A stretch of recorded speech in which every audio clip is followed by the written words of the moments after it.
kuya. Hello po. Yes? Ma'am, lalamog po ma'am, ay hindi po pala kaya yung ibilok nyo dito ba? Malaki pala dito. Ilang bag yan? Dalawang malaki ma'am, isang malaking sako bag, tapos isang malaking kulay blue na plastic.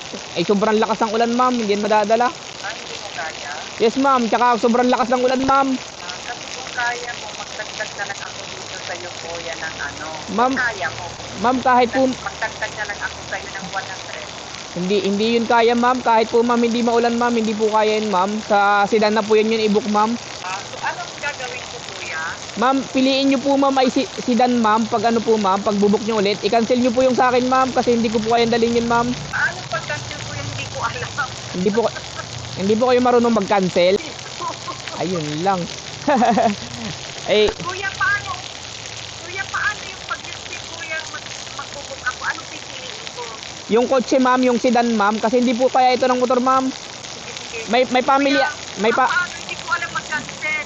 ay, ako na lang ma'am ang mag-cancel ma'am, pero pag book nyo ulit ma'am, sa sedan nyo po ma'am i-book to, kasi hindi po talaga kaya ito ng motor ma'am, kahit hindi maulan. Sige, ika-cancel yan, ibubuk ko ulit to siya, same address, pero ang pipiliin ko sa sakyan car. Yes ma'am, yung kotse po ma'am, yung sedan.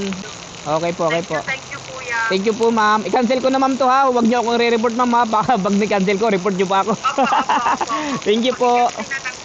Thank you Opo, po, kuya. thank you. Ayun mga paps, saklap. Aray ko.